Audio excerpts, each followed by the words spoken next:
Selamat pagi, apa kabar pemirsa dimanapun Anda berada? Berjumpa lagi dalam program TVR 09 bersama saya Zia Ulbar dan juga rekan saya.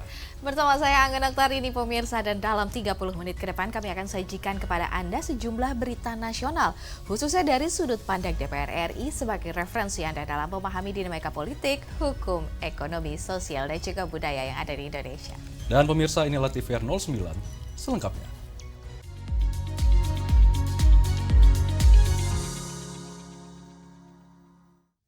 Anggota Komisi 1 DPR RI Sukamta mendukung upaya pemerintah menuju transisi ke era digital melalui penerapan kartu telekomunikasi menggunakan teknologi eSIM yang penerapannya dilakukan bertahap.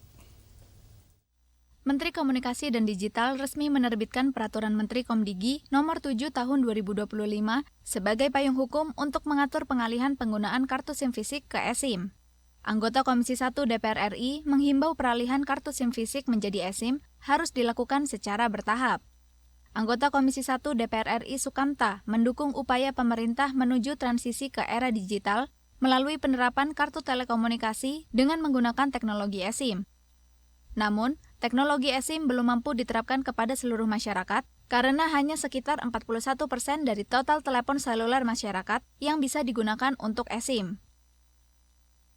Ya, saya kira perlu dilaksanakan secara bertahap, mudah-mudahan nanti dengan adanya timeline, schedule, mudah-mudahan pelan tapi pasti nanti seluruh perangkat yang ada dipakai di seluruh Indonesia ini bisa menggunakan eSIM ya, sehingga masyarakatnya tidak terbebani. Sementara itu, anggota Komisi 1 DPR RI Amelia Anggraini menilai kebijakan peralihan ini merupakan upaya pemerintah dalam mewujudkan perlindungan data pribadi. Komdigi dan BSSN harus bersinergi dalam membuat regulasi yang tepat, serta melakukan pengawasan ketat terhadap pengimplementasian program ini. Ini baik sekali juga untuk melindungi data pribadi atau nomor telepon seluler masyarakat begitu agar tidak dapat disalahgunakan oleh pihak-pihak yang tidak bertanggung jawab. Kita juga terlindungi dari kejahatan-kejahatan digital lainnya. Alfat Rizky, TVR Parlemen, melaporkan. Komisi 1 DPR RI mendukung Seskod menjadi Center of Excellence Pendidikan Pemimpin Strategis TNI, dan di sini visi tersebut harus diwujudkan melalui kurikulum dan sistem pembelajaran yang adaptif sesuai dengan tantangan zaman. Dalam rangka menciptakan pemimpin yang mengedepankan kemampuan berpikir kritis dan analitis, Sesko AD memantapkan langkah menjadi Center of Excellence dalam pendidikan militer. Komisi 1 DPR RI mendukung visi tersebut agar bisa diimplementasikan dalam kurikulum dan pengembangan sistem pendidikan militer guna menghadapi tantangan zaman. Anggota Komisi 1 DPR RI Elita Budiati mengungkapkan, Sesko AD memegang peran strategis sebagai kawah candra di muka dalam menciptakan calon pemimpin masa depan TNI AD. Visi tersebut harus diwujudkan melalui kurikulum dan sistem pembelajaran yang adaptif sesuai dengan tantangan zaman seperti kesiapan pengetahuan terhadap ancaman non-konvensional seperti proxy war dan hybrid warfare. Mengingat saat ini, materi terkait ancaman masih bersifat tambahan dalam kurikulum Sesko AD.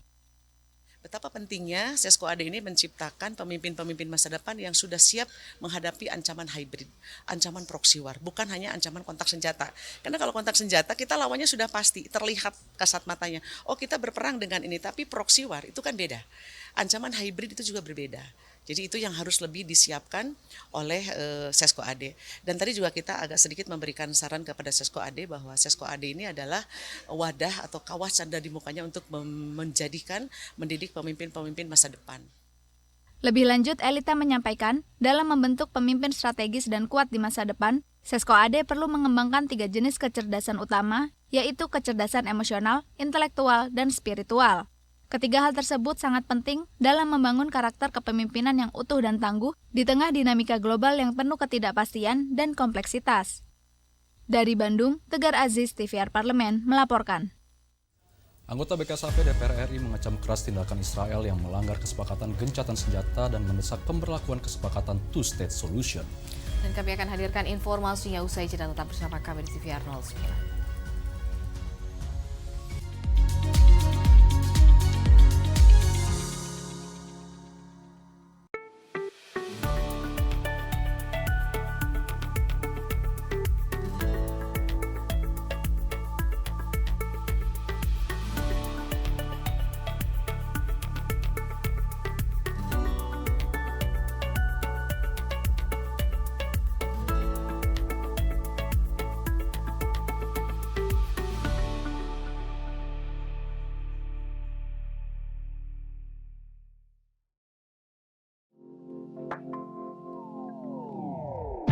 Saya bersyukur begini, ketika Kang Emil mendorong saya untuk masuk ke politik, juga diamini oleh ibu saya dan juga oleh anak-anak saya. Jadi menurut saya ini adalah supporting utama buat saya. Jadi ketika keluarga kecil saya dukung, maka insya Allah keluarga besar pun akan dukung, kan begitu ya? Karena bagaimanapun juga nanti tanggung jawab itu akan ada di keluarga kecil kami. Kalau anak dan keluarga itu adalah energi buat saya. Jadi saya ada di sini atas energi itu gitu. Saya didukung oleh suami dengan anak dan mereka baik-baik saja, mereka happy ya. Maka saya pun akan baik-baik saja gitu ya. Ini dipanggil Bu Cinta atau Ibu Atalia? Ibu Atalia. Karena kalau Ibu Cinta gitu ya, mereka suka lupa nama asli saya Bu Atalia. Karena itu pernah kejadian. Jadi selama ini orang-orang manggilnya Bu Cinta, Bu Cinta, Bu Cinta. Pas kemarin kampanye nggak ada yang tahu nama saya Bu Atalia. Tapi kalau tanya sekarang, saya di Bandung. Di Dapil dong. Karena apa? Bisa keluar sedikit lah, bisa ke Kabupaten Bandung Barat, bisa ke Kabupaten Bandung, gitu ya, bisa gitu jauh. Hanya di TVR Parlemen.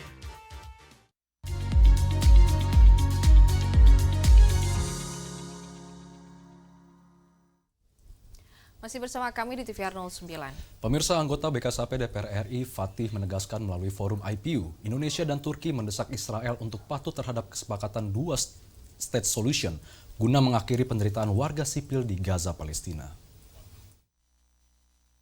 Pasca gencatan senjata antara Israel dan Palestina disepakati pada 19 Januari 2025, Israel masih terus meluncurkan serangan terhadap masyarakat sipil di Gaza.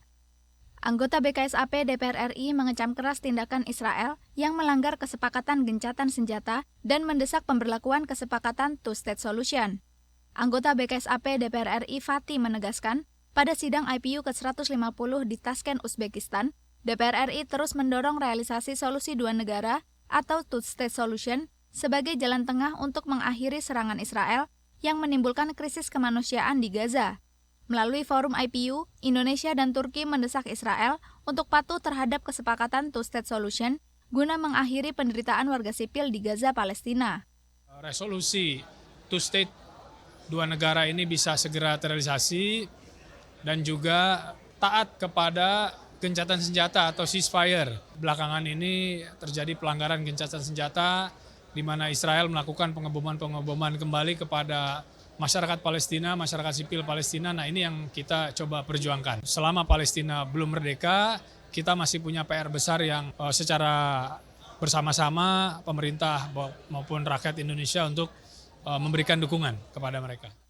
Lebih lanjut, Fatih menambahkan, two-state solution merupakan salah satu resolusi yang berhasil diadopsi dalam sidang IPU ke-150 yang menunjukkan komitmen kuat Parlemen Indonesia dalam memperjuangkan kemerdekaan bagi Palestina. BKSAP DPR RI juga melaporkan hasil sidang IPU kepada Menteri Luar Negeri dengan harapan dukungan internasional terhadap Palestina dapat terus mengalir. Dodi dan Adit, TVR Parlemen, melaporkan. Wakil Ketua Komisi 6 DPR RI Nurdin Halid menyatakan Koperasi Merah Putih dapat menjadi solusi untuk menggerakkan ekonomi rakyat dan juga pedesaan. Komisi 6 DPR RI menekankan pentingnya pengembangan Koperasi Merah Putih di Sulawesi Selatan untuk menggerakkan ekonomi masyarakat. Wakil Ketua Komisi 6 DPR RI Nurdin Halid menyatakan, Koperasi Merah Putih dapat menjadi solusi untuk menggerakkan ekonomi rakyat dan pedesaan. Namun demikian, ia juga menekankan bahwa koperasi harus dibentuk atas dasar kesadaran dan kemauan masyarakat. Dan sekarang salah satu instruksi beliau yang perlu segera diantisipasi adalah pembentukan koperasi merah putih di seluruh desa, khususnya di seluruh desa.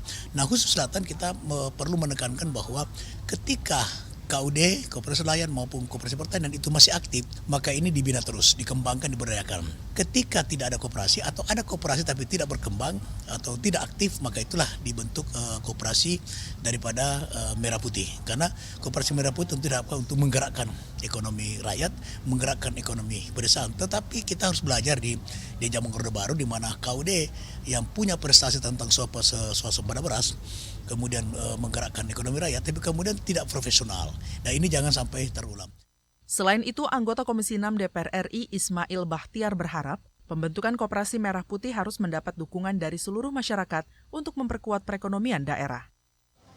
Saya kira yang menarik tadi soal ide terkait bagaimana ide Presiden Koperasi Merah Putih insya Allah disambut baik oleh masyarakat, dan keinginan kita insya Allah DPR tentu mendukung itu sepenuhnya.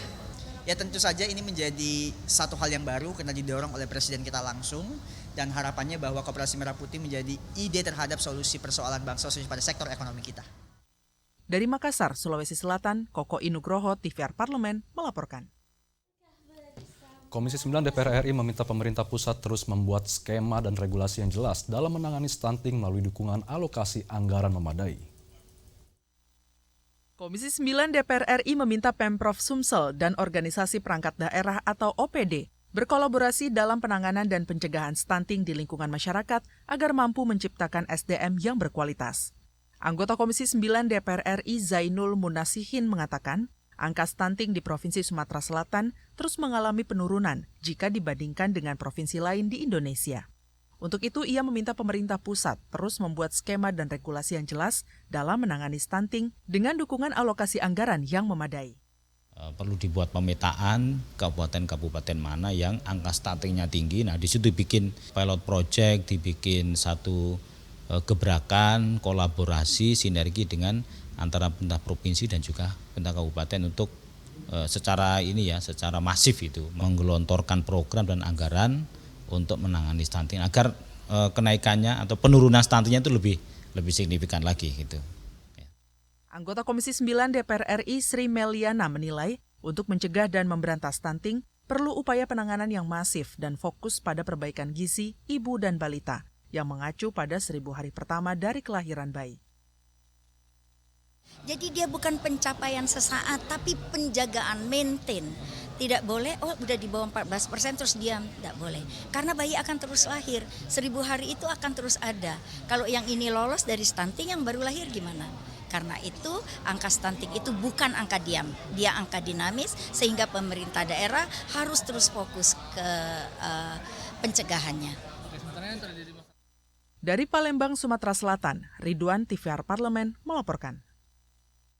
DPR RI ingatkan pemerintah untuk tidak terburu-buru memberlakukan pencabutan moratorium PMI ke Arab Saudi tanpa adanya perlindungan hukum yang jelas dan konkret bagi pekerja Indonesia. Pencabutan moratorium harus didukung dengan perbaikan dasar hukum terkait dengan tata kelola guna memastikan hak-hak PMI terpenuhi. Kami hadirkan informasinya sesaat lagi, tetaplah di TVR 09.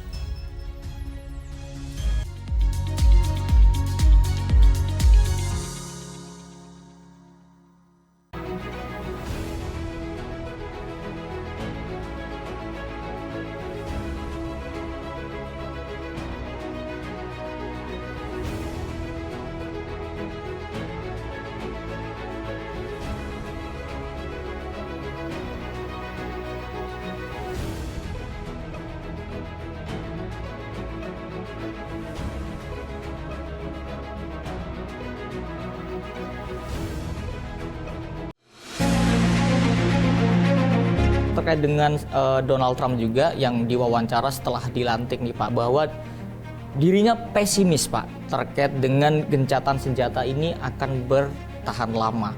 Nah, Pak Mardhani melihat seperti apa Pak? Saya sih tidak berharap sama Donald Trump. Oke. Selama ini sangat pro-Israel. Ya. Sehingga dia ngomong apa terserah. Terserah aja Pak. Yang penting kita kawal 3 fase gencatan senjata ini buat saya. Serapuh apapun dia sangat diperlukan oleh masyarakat internasional. Termasuk yang penting buat saya ada boykot. Ya, boykot perusahaan-perusahaan yang dablek tetap dukung Israel, padahal Israel sudah sedemikian zalim.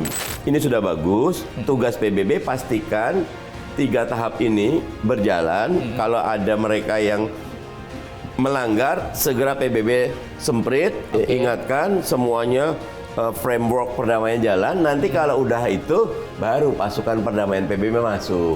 Intinya kami akan coba mengorkestrasi. Saya ingin jadi dirijen agar isu Palestina ini disuarakan di semua fora oleh seluruh anggota DPR kita. Jangan oleh satu, oleh semuanya.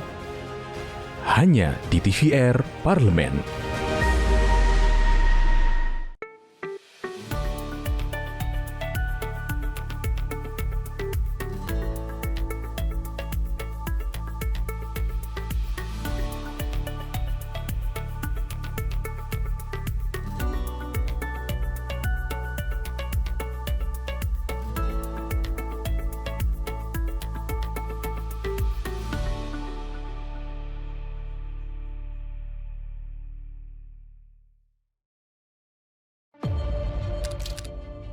bahwa saya demi Allah saya bersumpah dan seadil-adilnya periode keanggotaan DPR RI hingga saat ini, yaitu terdapat 126 undang-undang yang telah selesai dibahas DPR RI. Terima kasih rekan Elisa dan juga Danina. Pemirsa,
Anda kembali di TVR 09. Revisi Undang-Undang PPMI membahas penyelesaian berbagai persoalan yang seringkali dihadapi PMI, mulai dari ketidakadilan gaji, masalah kesehatan, kurangnya perlindungan hukum, hingga perdagangan orang. Apalagi PMI juga kerap mengalami masalah lewat praktik penempatan yang dikendalikan oleh para sindikat dan mafia.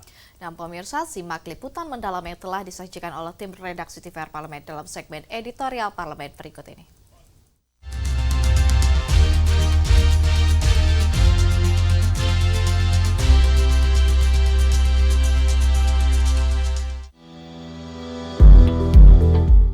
Pada tahun 2025 ini, pemerintah berencana mencabut kebijakan moratorium pengiriman pekerja migran Indonesia ke Arab Saudi yang sudah berlangsung sejak 2015 lalu.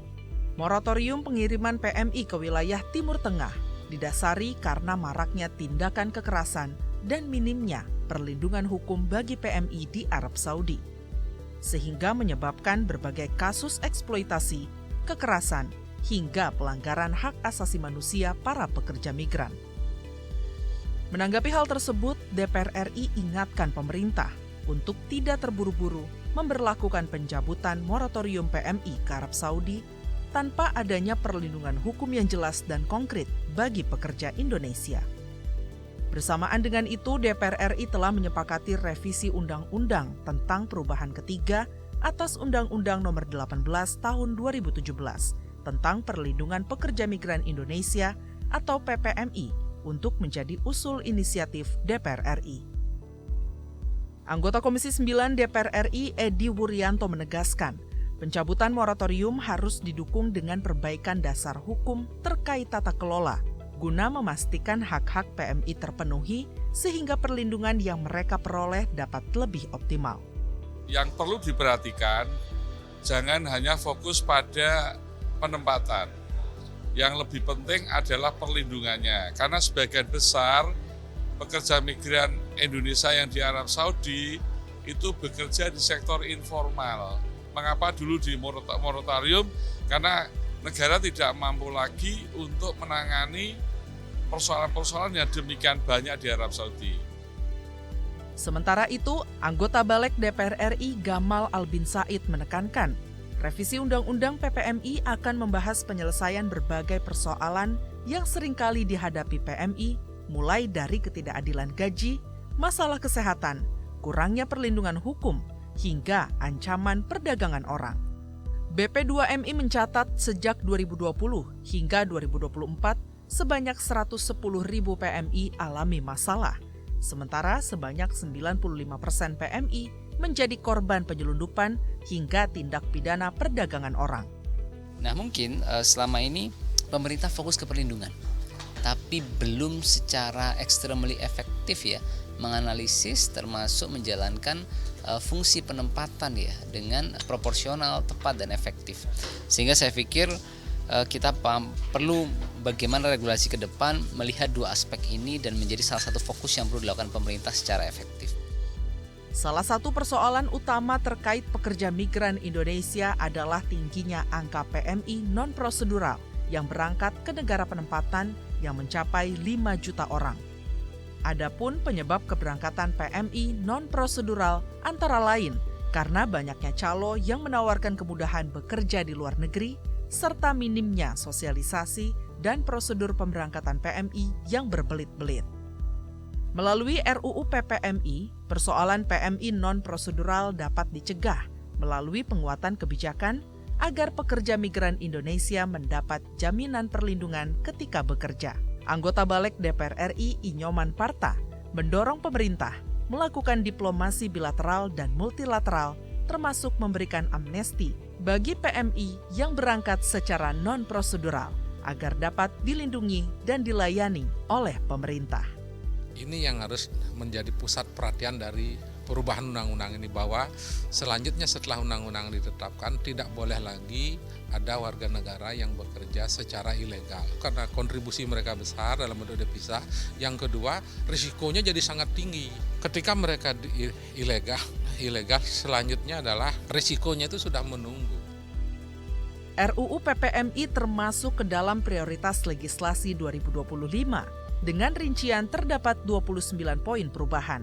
DPR RI berharap Badan Perlindungan Pekerja Migran Indonesia yang telah dinaikkan statusnya menjadi Kementerian Perlindungan Pekerja Migran Indonesia dapat bekerja optimal dengan memberikan pelayanan dan mengatur tata kelola yang lebih efektif bagi PMI.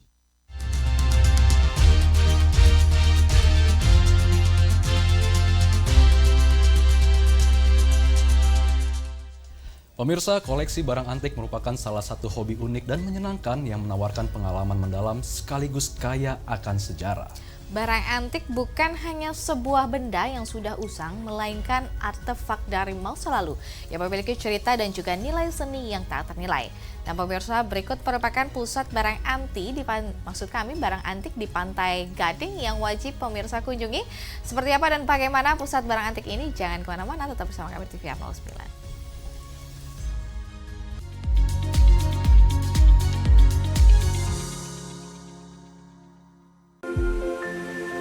Semangat Kartini harus selalu hidup dalam diri kita. Berani bermimpi, berkarya. Berpendapat dan membawa perubahan. Untuk terus memperjuangkan hak wanita Indonesia. Terima kasih untuk semua Kartini di negeri ini. Kalian hebat, kalian berharga. Selamat Hari Kartini.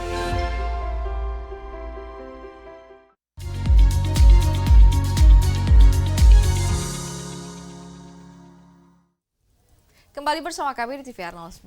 Pemirsa, Kava merupakan pusat barang antik bernilai historis yang berada di Pantai Gading. Kaya akan berbagai barang antik, kerajinan tangan berunsur lokal tentunya sukses menjadi daya tarik tersendiri bagi para wisatawan. Tanpa berlama-lama, mari kita saksikan tayangan Kava, pusat barang antik bernilai historis di Pantai Gading pada segmen Intips, Informasi dan Tips berikut ini.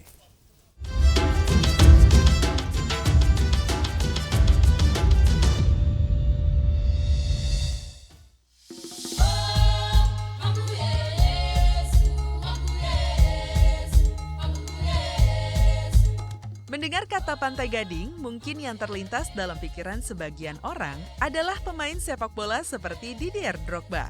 Apalagi Pantai Gading baru saja menjuarai Piala Afrika pada tahun 2024. Tim tuan rumah kala itu sukses meraih sukacita usai menundukkan Nigeria di laga final dengan skor 2-1. Namun, sepak bola bukan satu-satunya potensi yang dimiliki Pantai Gading. Negara yang memiliki dua ibu kota di Yamoussoukro dan Abidjan ini mewarisi kekayaan alam serta harta karun barang antik yang bernilai historis. Seperti yang tersaji di Center Artisanal de la Ville Abidjan atau disingkat SAFA. Dalam bahasa Indonesia, tempat ini berarti Pusat Seniman Kota Abidjan. Sesuai namanya, area ini merupakan pusat budaya dan kerajinan tangan Pantai Gading yang ramai dikunjungi wisatawan. Terletak di distrik Markori, pasar kerajinan tangan ini menjelma sebagai harta karun bagi wisatawan yang ingin menyelami dunia seni lokal. Ada beragam kerajinan tangan yang mencerminkan kekayaan warisan Pantai Gading. Pengunjung akan menemukan berbagai hal, mulai dari patung kayu yang dibuat dengan indah, kerajinan kalung dan gelang yang rumit, tekstil berwarna-warni, hingga topeng tradisional. Setiap barang ini secara tidak langsung menceritakan kisah tentang dedikasi dan keterampilan para pengrajin, serta memberikan pandangan unik tentang budaya Pantai Gading. SAFA adalah destinasi yang wajib dikunjungi bagi para wisatawan yang ingin mengenal lebih dekat kekayaan budaya dan kerajinan tangan khas Pantai Gading.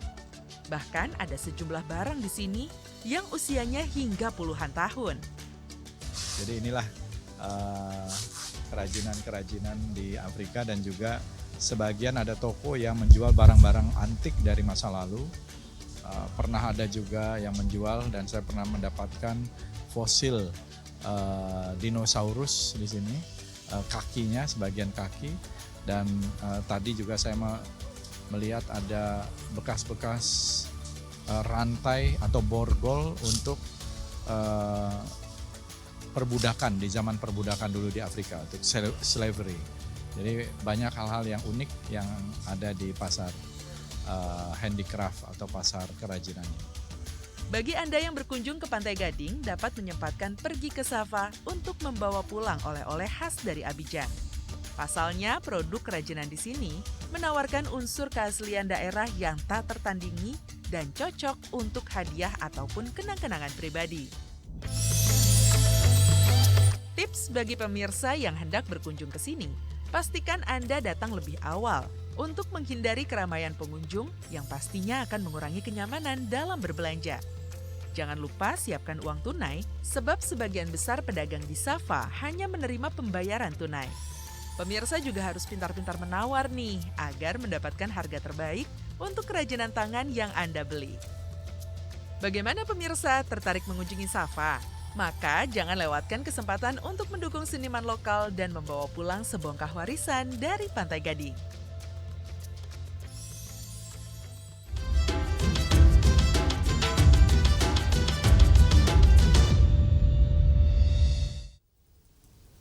Pemirsa, informasi tadi sekaligus menutup jumpa kita pagi hari ini, dan di penghujung acara kami hadirkan agenda DPR pada Rabu 23 April 2025.